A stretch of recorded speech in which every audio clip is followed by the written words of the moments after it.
अस्सलाम वालेकुम नाजरीन, आप देख रहे हैं यूट्यूब चैनल और मैं हूं खालिक महमूद। नाजरीन, इस वक्त पाकिस्तान के अंदर इमरान खान पर जो मीडिया के ऊपर उनके किसी भी बयान को चलाने पर, उनका नाम लेने पर पाबंदी आयद हो चुकी है। उसके बाद मैं आपको कुछ और ख़बरें भी दूंगा पाकिस्तान की इस वक्त लेटेस्ट जो हालात हैं। तो हमारे साथ रहिए, सुनिएगा, वीडियो को आखिर तक देखिएगा। और आपको ये अहम ख़बरें मैं कभी कभार आता हूँ, आपके साथ मुखातिब होता हूँ। तो इस वक्त सबसे अहम जो ख़बर है वो ये है कि इमरान खान के ऊपर हर किस्म की पाबंदी लग चुकी है कि वो पाकिस्तान के किसी भी मीडिया चैनल पर उनका बयान, उनका टिकर और उनके हवाले से कोई भी डिस्कस नहीं होगी। तो अब सबसे पहले तो इसमें यह है कि पाकिस्तानी मीडिया किसका नाम लेगा, पाकिस्तान का मीडिया किस का नाम लेकर सामने वाले पॉलिटिशियन को या किसी भी अपने गेस्ट को सवाल करेगा कि पाकिस्तान के अंदर इस चीज़ पर क्या होगा। क्योंकि इस वक्त पाकिस्तान की हर मामले में, हर काम के अंदर, हर बात के अंदर इमरान खान का नाम है। क्योंकि पूरे सुबह इमरान खान के नाम से होती है इनकी और रात में हो जाती है। और क्योंकि तमाम जो PDM का टोला है वो इस वक्त इमरान खान के नाम के ऊपर ही उनकी सियासत चल रही है। क्योंकि और तो उनके पास कुछ है नहीं आवाम को बताने के लिए। क्योंकि अगर और कुछ हो उनके पास बताने के लिए तो जस्ट जो उनके पास कुछ एक नई बात है आज 1-2 दिन के लिए, वो ये है कि डीज़ल उन्होंने 5 रुपये और पेट्रोल 8 रुपये सस्ता किया और LPG 37 रुपये सस्ती की है। तो इसमें पूरे साल के अंदर अगर उनकी कारकर्दगी को देखा जाए तो ये अचीव किया उन्होंने कि ये डीज़ल 5, पेट्रोल 8 और LPG 37 रुपये सस्ती करने के बाद उन्होंने अगला प्लान आवाम को दिया है, मरियम औरंगज़ेब साहिबा ने, कि हमने पूरा साल, ये जो पिछला पूरा साल गुजरा है, उनका ये यानी कि बात करने का अंदाज़ आप नाज़रीन ज़रूर देखिएगा कि पिछला साल जो उन्होंने पूरा गुजारा है ना, तो जो उन्होंने वर्क किया है तो वो बीज बो रहे थे पाकिस्तानी आवाम को रिलीफ़ देने के लिए। और अब वो जो बीज बोया है ना उन्होंने, उस बीज का अभी आगे पाकिस्तानी आवाम को फल मिलना शुरू हुआ है माशाअल्लाह। ये मैं बड़ी खुशी हुई है मुझे, उनके इतने बड़ा कारनामा उन्होंने किया है कि 1 साल के बाद उन्होंने 5 रुपये, 8 रुपये और 37 रुपये यानी कि 3 चीज़ों में आपको रिलीफ़ दिया है। और ये जैसे वो पहले उन्होंने आने के टाइम उंगलियां लहरा कर 2000 रुपये हुकूमत अपने ख़जाने से आपको दे रही है, इतनी बड़ी रकम वो उस वक़्त उन्होंने आपको देना शुरू की थी। तो उसी बेशर्मी, उसी डिटाई के साथ अभी उन्होंने ये बयान भी जारी किया है कि हमने ये चीज़ें कर दी हैं। तो अगर इसमें ये देखा जाए नाजरीन, अगर कंपैरिज़न करें आप इनकी कारकर्दगी का और 1 साल पहले इमरान खान के साथ, तो 22 मई 2022 में जो महंगाई की शरह थी वो 13.8% थी।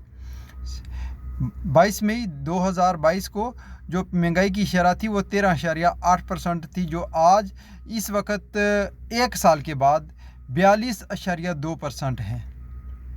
और उसमें बिजली 60% महंगी हो चुकी है 1 साल के अंदर। तो आप बताएं कि इनकी कारकर्दगी तो ये है। और अब आगे इनके पास 8 हफ्ते रह गए हैं इनकी हुकूमत को। उसके बाद खुदा जाने कि इनको लाने वाले इनको जाने की इजाज़त देंगे या कहेंगे कि आप इधर ही रहें। क्योंकि लेकिन पाकिस्तान के कानून और आइन के मुताबिक यानी कि इनके 8 हफ्ते बाकी हैं और उसके बाद ये इस हुकूमत का टाइम पीरियड पूरा हो जाएगा। तो उस वक़्त ये अगले नए इलेक्शन की तरफ जाना है इनको। अभी जाते या नहीं जाते हैं ये वक्त ही बताएगा। क्योंकि जिस तरह पहले 190 दिन के बजाय 120 दिन से ऊपर अभी केयर टेकर सिस्टम को हो गया KPK और पंजाब के अंदर, तो मुझे नहीं पता कि ये भी इनको भी कोई टाइम मिल जाएगा और शहबाज शरीफ ही वज़ारत उज़्मा को और पाकिस्तान को आगे कंटिन्यू करेंगे। तो इसलिए मैं आपसे कहना चाहूँगा पाकिस्तानियों, मेरे गरीबों, कि इस हालात पर नज़र रखें और उठें अपने हक़ के लिए। अगर आप नहीं उठेंगे तो एक एक करके ये आपको कीड़े मकोड़ों की तरह ये रोंद कर निकल जाएंगे और इस मुल्क के अंदर ऊपर एक माफिया और हमेशा रूल करता रहेगा और आपकी आज़ादी सलब हो जाएगी, जो कि इस वक्त कुछ हद तक सलब हो चुकी है। तो उसके बाद नाजरीन, मरियम औरंगज़ेब साहिबा के इस बयान के बाद तो मैं सोच रहा था कि मैं उनकी इस प्रेस कॉन्फ्रेंस पर खुशी मनाऊं या आंसू बहाऊं। तो لیکن پھر بھی فیصلہ آپ کو کرنا ہے کہ پاکستانی عوام کو اتنا بڑا ریلیف دیا ہے انہوں نے. تو اس کے بعد میں ناظرین آپ کو یہ بتاؤں کہ اس وقت جو اور سیاسی ڈیولپمنٹس ہیں کہ پاکستان تحریک انصاف کو چھوڑ کر جانے والے کچھ لوٹے اس وقت ابھی ایک نئی پارٹی کے اعلانات کر رہے ہیں کہ ہم عوام کو اس بحران سے نکالیں گے, ہم پاکستانی عوام کو وہ پی ڈی ایم کے رحم و کرم پر نہیں چھوڑ سکتے. تو میں ان سے کہنا چاہوں گا کہ اگر آپ عمران خان کے ساتھ کھڑے ہو کر کچھ نہیں کر سکے تو اس کے بعد بھی آپ کچھ نہیں کر سکیں گے, کیونکہ حقیقی آزادی کی اس جنگ میں اگر کوئی لیڈر کھڑا ہے, کوئی لیڈر مافیا کا مقابلہ کر رہا ہے تو وہ ایک عمران خان ہے. وہ اس کے ساتھ اگر آپ کھڑے نہیں ہو سکے, اگر آپ 10 دن کی حراست برداشت نہیں کر سکے, تو میں آپ سے کہتا ہوں کہ آپ کی مردانگی پہ, آپ کی جرت پہ تھو ہے. ہم تو اپنی یہ بات بتاتے ہیں آپ کو کہ اس عزم سے لڑ رہا ہوں جبر کے اندھیروں سے, اس عزم سے لڑ رہا ہوں جبر کے اندھیروں سے, طلوع جو سحر ہوگی وہ سحر ہماری ہوگی. ہم عوام عمران خان کے ساتھ کھڑے ہیں, چاہے تم سب بھی عمران خان کو چھوڑ کے چلے جاؤ, نہ ہی تو عمران خان پر فرق پڑے گا نہ ہی ہم پر فرق پڑے گا, کیونکہ تم نے فیصلہ کر لیا بکنے کا اور ہم نے فیصلہ کر لیا ڈٹ کے کھڑے رہنے کا.